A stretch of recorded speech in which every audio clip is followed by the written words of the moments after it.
श्री राम का संकल्प। हनुमान जी से माता सीता का समाचार पाकर श्री राम का हृदय भावनाओं से भर गया।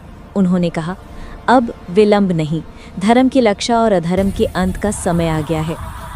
राम जी ने वानरराज सुग्रीव को आदेश दिया कि समस्त वानर सेना को लंका की ओर एकत्र किया जाए। चारों दिशाओं से लाखों वानर आने लगे। नल, नील, अंगद, जांबवंत, केशरी और अन्य सभी वीर उपस्थित हुए। आकाश तक गूंज उठी जय श्री राम की ध्वनि से। समुद्र के तट पर आगमन। श्री राम और उनके विशाल वानर सेना दक्षिण दिशा में चलते हुए समुद्र तट पर पहुंची।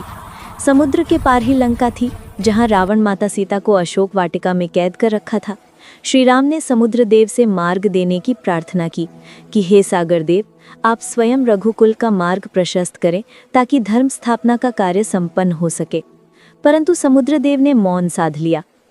3 दिन तक राम जी ने ध्यान लगाया, परंतु जब सागर मौन रहा तो श्री राम ने कहा, अब अधर्म का नाश कर ही मार्ग बनाया जाएगा। उन्होंने अपने धनुष पर बाण चढ़ाया और उसी क्षण समुद्र देव भयभीत होकर प्रकट हुए। उन्होंने फोल्डेड हैंड्स में कहा, प्रभु मुझे क्षमा करे। सेतु निर्माण के लिए नल और नील जैसे वानर हैं जिनमें शिलाओं को जल पर तैराने की शक्ति है, उन्हीं से आप पुल बनवाएं।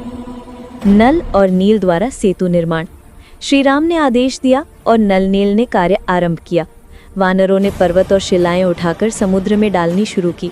जब वो राम नाम लिखकर पत्थर डालते तो वो जल पर तैर जाते। रोज का दृश्य अद्भुत था। वानर जय श्री राम का जय घोष करते, समुद्र में शिलाएं डालते और सेतु धीरे धीरे लंका की ओर बढ़ता गया। 5 दिन में लगभग 100 योजन यानी लगभग 120 किलोमीटर लंबा पुल तैयार हुआ। यही राम सेतु कहलाया। श्री राम का सेतु पार करना। सेतु बन जाने के बाद प्रभु श्री राम, लक्ष्मण, वानरराज सुग्रीव और संपूर्ण सेना ने जय श्री राम के नारे लगाते हुए लंका की ओर प्रस्थान किया।